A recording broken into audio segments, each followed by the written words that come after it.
അപ്പോൾ എന്തായാലും ഇന്നത്തെ കാലാവസ്ഥാ വകുപ്പിന്റെ മുന്നറിയിപ്പൊക്കെ അനുസരിച്ച് ഒരു 4-5 ദിവസങ്ങൾക്കുള്ളിൽ തന്നെ തെക്കു പടിഞ്ഞാറൻ കാലവർഷം കേരളത്തിലെത്തും എന്നാണ് പറയുന്നത്. അപ്പോൾ ഇന്ന് ഈ വരും മണിക്കൂറുകളിൽ ശക്തമായ മഴയ്ക്കുള്ള സാധ്യത കണക്കിലെടുത്ത് തിരുവനന്തപുരത്ത് ഓറഞ്ച് അലേർട്ടും പ്രഖ്യാപിച്ചിരിക്കുകയാണ്. ഈ കഴിഞ്ഞ ദിവസങ്ങളിലൊക്കെ ചെറിയ തരത്തിൽ ഈ ഒരു ചക്രവാത ചുഴിയും അതൊക്കെ ഉണ്ടായിരുന്നത് കൊണ്ട് പൊട്ടലും ഒക്കെ ഉണ്ടായിരുന്നത് കൊണ്ട് തന്നെ ഈ ഒരു ചെറിയ തരത്തിലുള്ള മഴയൊക്കെ അവിടെയും ഇവിടെയും ഒക്കെ പെയ്യുകയും ഒക്കെ ചെയ്തിരുന്നു. പക്ഷേ കാലവർഷത്തിലേക്ക് ഈ ഒരു ഇടവപ്പാതിയിലേക്ക് കടക്കുമ്പോൾ നമുക്കറിയാം നമ്മൾ ഒരുപാട് ശ്രദ്ധിക്കേണ്ട ഒരു സമയവും സാഹചര്യവും ഒക്കെയാണ്. അതിൽ ഏറ്റവും പ്രധാനമെന്ന് പറയുന്നത് നമ്മുടെ ആരോഗ്യം ശ്രദ്ധിക്കുക എന്നുള്ളതാണ്. നമുക്കറിയാം കഴിഞ്ഞ കുറച്ച് നാളായിട്ട് നമ്മൾ വലിയ ചൂടാണ് അനുഭവിച്ചുകൊണ്ടിരുന്നത്. ഈ ഒരു വേനൽ കടുത്തതോട് കൂടിയിട്ട് ഒരുപാട് ആരോഗ്യ പ്രശ്നങ്ങളൊക്കെ നമുക്ക് എല്ലാവർക്കും ഉണ്ടാവുകയും ചെയ്തതാണ്. ആ സമയത്ത് നമ്മൾ പറഞ്ഞു ഇനി മഴ വരുമ്പോൾ ഇനി പനിയായിരിക്കും, അതിനെയാണ് നേരിടേണ്ടത് എന്നാണ്. ഈ മഴ എന്ന് പറയുമ്പോൾ നമ്മളുടെ മനസ്സിലേക്ക് ആദ്യം വരുന്നത് പനി വരാനുള്ള ഒരു സമയമാണ് എന്നുള്ളതാണ്. ഈ ഒരു സമയത്ത് നമുക്ക് പ്രധാനമായിട്ടും പല കാര്യങ്ങൾ ശ്രദ്ധിക്കേണ്ടതുണ്ട്. അതിലൊന്നേന്ന് പറയുന്നത് ഈ കൊതുക് വളരാനുള്ള സാഹചര്യം നമ്മൾ ഒഴിവാക്കുക എന്നുള്ളതാണ്. ഈ മഴക്കാലത്ത് കൂടുതലും ഉണ്ടാകുന്നത് ഈ സാംക്രമിക രോഗം ആണ്. അതിൽ ഏറ്റവും പ്രാധാന്യം വഹിക്കുന്ന കൊതുക് വലിയൊരു റോൾ വഹിക്കുന്നുണ്ട് ഈ രോഗങ്ങൾ പടർത്താൻ എന്നുള്ളതാണ്. അതുകൊണ്ട് കൊതുക് വളരാനുള്ള സാഹചര്യം ഒഴിവാക്കാം. കിണറുകളിലെ വെള്ളം ശുദ്ധമാക്കാം. ഈ മഴക്കാലം ആകുമ്പോഴേക്കും കിണറ്റിലെ വെള്ളം മഴവെള്ളവുമായി കലർന്ന് പലതരത്തിലുള്ള അസുഖങ്ങളൊക്കെ ഉണ്ടാകാനുള്ള സാധ്യതയുണ്ട്. അതുകൊണ്ട് തന്നെ കിണർ എപ്പോഴും നമ്മൾ വൃത്തിയായിട്ട് സൂക്ഷിക്കുക എന്നുള്ളതാണ് ചെയ്യാൻ സാധിക്കുന്നത്. ഭക്ഷണം അടച്ചു വെച്ച് ഉപയോഗിക്കാം എന്നുള്ളതാണ് മറ്റൊരു പ്രധാനപ്പെട്ട കാര്യം. ഈ ഭക്ഷണം തുറന്നു വെക്കുന്നതിലൂടെയാണ് ഈ രോഗാണുക്കളൊക്കെ ഭക്ഷണത്തിലേക്ക് എത്താനുള്ള സാധ്യത കൂടുതലായിട്ടുള്ളത്. അതുകൊണ്ട് തന്നെ ഭക്ഷണം എപ്പോഴും ഈ തരത്തിൽ അടച്ചു വെച്ച് ഉപയോഗിക്കണം എന്നുള്ളതാണ് മറ്റൊരു പ്രധാന കാര്യം. ഇനി നമ്മൾ ശ്രദ്ധിക്കേണ്ടത് എന്ന് പറയുന്നത് മാലിന്യം അടച്ചു വെച്ച് ഉപയോഗിക്കണം എന്നുള്ളതാണ്. അതായത് മാലിന്യം നമ്മൾ വീട്ടിലൊക്കെ വെക്കുകയാണെങ്കിൽ അത് തുറന്ന് വെക്കാതെ ഭക്ഷണാവശിഷ്ടങ്ങളാണെങ്കിലും മറ്റു സാധനങ്ങളൊക്കെ ആണെങ്കിലും അത് അടച്ച് സൂക്ഷിക്കാൻ നമ്മൾ ശ്രദ്ധിക്കണം. രോഗപ്രതിരോധം എന്നുള്ളതാണ് ഏറ്റവും പ്രധാനപ്പെട്ട കാര്യം. അതായത് മുൻകരുതലുകൾ സ്വീകരിക്കണം. രോഗം വന്നു കഴിഞ്ഞ് ചികിത്സിക്കാം എന്നുള്ള ചിന്തയല്ല, രോഗം വരുന്നതിന് മുൻപ് തന്നെ രോഗത്തെ പ്രതിരോധിക്കാനുള്ള തരത്തിലുള്ള ഭക്ഷണവും ഒക്കെ കഴിക്കുക. വലിയ തണുപ്പേറിയ ഭക്ഷണ പദാർത്ഥങ്ങളൊക്കെ കഴിക്കാതിരിക്കുക എന്നുള്ളതാണ് ഈ മഴക്കാലത്ത് നമുക്ക് ചെയ്യാൻ പറ്റുന്ന പ്രധാന കാര്യം. പനിയെ ശ്രദ്ധിക്കണം എന്നുള്ളതാണ്. ചെറിയ ഒരു പനിയുടെ ലക്ഷണം ഏതെങ്കിലും തരത്തിൽ ചെറുതായിട്ടൊന്ന് ചൂട് കൂടുകയോ അല്ലെങ്കിൽ ചെറിയ ഒരു ജലദോഷം വരികയോ മേലുവേദന വരികയോ ഒക്കെ ചെയ്യുകയാണെങ്കിൽ തന്നെ എത്രയും വേഗം നമ്മൾ ആശുപത്രിയിൽ പോകുക, അതിൽ വൈദ്യസഹായം തേടുക എന്നുള്ളതാണ് ചെയ്യാൻ പറ്റുന്ന പ്രധാനപ്പെട്ട മറ്റൊരു കാര്യം. പിന്നെ നമ്മുടെ വീടും പരിസരവും എത്രമാത്രം വൃത്തിയായി സൂക്ഷിക്കുന്നു എന്നുള്ളതും ഒരു പ്രധാനപ്പെട്ട കാര്യമാണ്. അതായത് ചുമരുകളും ചോർച്ചയും എല്ലാം നമ്മൾ ഈ ഒരു സമയത്ത് ശ്രദ്ധിക്കണം. ഇത് ഈ മഴക്കാലം വരുന്നതിന് മുൻപ് തന്നെ ഈ ചോർച്ചയുള്ള ചുമരുകളൊക്കെ ഉണ്ടെങ്കിൽ അതിൻ്റെ അറ്റകുറ്റപ്പണികളെല്ലാം പൂർത്തിയാക്കാൻ ശ്രദ്ധിക്കണം. വീടിൻ്റെ ചോർച്ചകൾ ചോർച്ചയുള്ളത് അടയ്ക്കണം. ഈർപ്പം തങ്ങി നിൽക്കാതെ വായു സഞ്ചാരം ഉറപ്പാക്കുക എന്നുള്ളതാണ്. മഴയായി കഴിഞ്ഞാൽ നമുക്കറിയാം വലിയ തരത്തിൽ ഈർപ്പം തങ്ങി നിൽക്കാനുള്ള സാധ്യത വായുവിലുണ്ട്. അപ്പോൾ വായു സഞ്ചാരം ഉറപ്പാക്കുക എന്നുള്ളതാണ് നമ്മളെ കൊണ്ട് ചെയ്യാൻ പറ്റുന്ന ഒരു പ്രധാനപ്പെട്ട കാര്യം. പിന്നെ നനഞ്ഞ വസ്ത്രങ്ങൾ ഏറെ നേരം സൂക്ഷിക്കരുത്.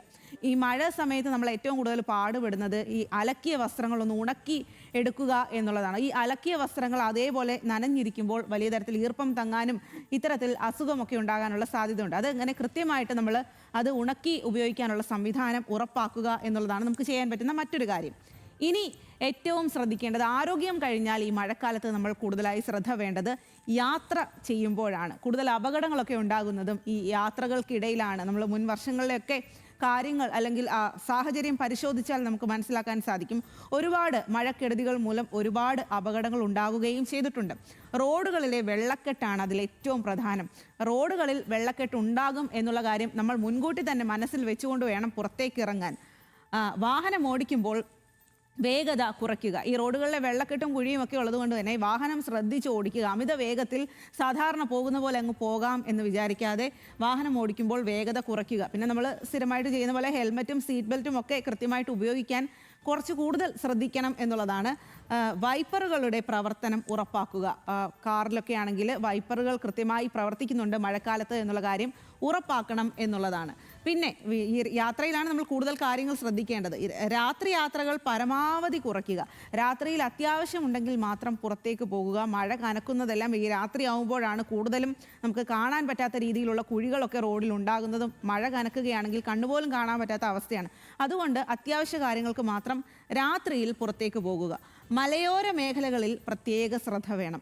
മലയോര മേഖലയിലാണ് ഈ മലയിടിയാനും മണ്ണിടിയാനും അല്ലെങ്കിൽ ഉരുൾപൊട്ടലിനും ഒക്കെയുള്ള സാധ്യത കൂടുതലായിട്ടുള്ളത്. മുൻ വർഷങ്ങളിലെയൊക്കെ കാര്യങ്ങൾ നമുക്കറിയാമല്ലോ. പല സമയത്തായിട്ട് പല കാലങ്ങളിൽ പല വലിയ ദുരന്തങ്ങൾ ഉണ്ടായിട്ടുണ്ട്. അതുകൊണ്ട് തന്നെ മലയോര മേഖലകളിലേക്ക് ഈ ഹൈ റേഞ്ചിലേക്കൊക്കെ പോകുമ്പോൾ കൂടുതലായി ശ്രദ്ധിക്കുക എന്നുള്ളതാണ്. മരങ്ങൾക്ക് താഴെ പാർക്കിംഗ് വേണ്ട.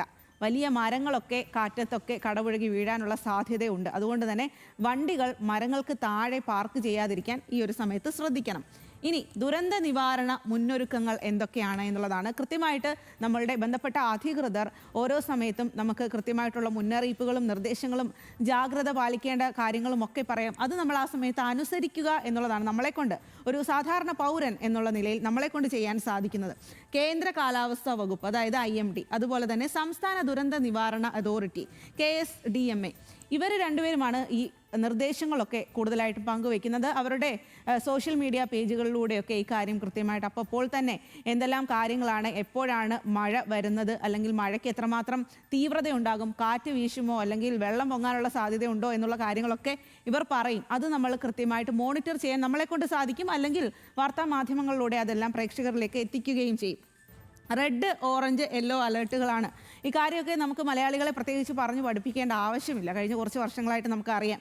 റെഡ് അലേർട്ട് ആണെങ്കിൽ എങ്ങനെയാണ്, ഓറഞ്ച് അലേർട്ട് ആണെങ്കിൽ എങ്ങനെയാണ്, യെല്ലോ അലേർട്ട് ആണെങ്കിൽ എങ്ങനെയാകും, മഴയുടെ സ്വഭാവം എങ്ങനെയാണ് നമ്മൾ ശ്രദ്ധിക്കേണ്ടത് എന്നുള്ള കാര്യം.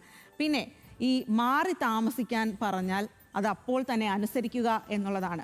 നമ്മൾ മുൻപുള്ള വർഷങ്ങളിലൊക്കെ കണ്ടിട്ടുള്ളതാണ്. വലിയ ദുരന്തങ്ങളൊക്കെ ഉണ്ടാകുമ്പോൾ പലപ്പോഴും മാറി താമസിക്കാൻ അവരോട് പറഞ്ഞിരുന്നു, അവർ അത് അനുസരിച്ചില്ല അല്ലെങ്കിൽ അവർ അത് ചെയ്തില്ല എന്നുള്ള കാര്യം പറയുന്നത്. എപ്പോഴാണോ ബന്ധപ്പെട്ട അധികൃതർ നിങ്ങൾ മാറി താമസിക്കണം, കുറച്ച് അപകടമുണ്ട് എന്ന് പറഞ്ഞാൽ അപ്പോൾ തന്നെ ക്യാമ്പുകളിലേക്കോ മറ്റ് സൗകര്യങ്ങളിലേക്കോ ഒക്കെ മാറി താമസിക്കുക എന്നുള്ളതാണ്. തീരദേശ ജാഗ്രത പാലിക്കുക. തീരദേശത്തുള്ള ആളുകൾ കൂടുതലും കടൽക്ഷോഭം, അതുപോലെ തന്നെ കള്ളക്കടൽ പ്രതിഭാസം ഇതൊക്കെ ഉണ്ടാവാനുള്ള സാധ്യതയുണ്ട്. അതുകൊണ്ട് തന്നെ തീരദേശത്ത് താമസിക്കുന്ന ആളുകളും കൂടുതലായിട്ടുള്ള ജാഗ്രത പാലിക്കുക. അതുപോലെ തന്നെ ഈ മഴ കൂടുന്ന സമയത്ത് ആരും ഈ ബീച്ച് കാണാൻ അല്ലെങ്കിൽ അത്തരം വിനോദസഞ്ചാരങ്ങൾക്കൊക്കെ ആയിട്ട് തീരദേശത്തേക്ക് അതും ഒഴിവാക്കുക. മത്സ്യബന്ധനത്തിന് കൃത്യമായിട്ടുള്ള വിലക്ക് ആ സമയത്ത് ഉണ്ടാകുകയും ചെയ്യും. അത് ബന്ധപ്പെട്ട അധികൃതർ പുറപ്പെടുവിക്കുകയും ചെയ്യും. അപ്പോൾ മഴ കനക്കാൻ പോവുകയാണ്. നമ്മൾ ഈ ഒരു ഇടവപ്പാതിയെ എന്തായാലും എല്ലാ വർഷവും നമ്മൾ നേരിടുന്നതാണ്. ഈ വർഷവും അത് നേരിട്ടേ പറ്റത്തുള്ളൂ. ഈ മുന്നൊരുക്കങ്ങളും ജാഗ്രതാ നിർദ്ദേശങ്ങളും ഒക്കെ പാലിച്ചുകൊണ്ട് നമുക്ക് ഈ മഴക്കാലത്തെ നേരിടാം.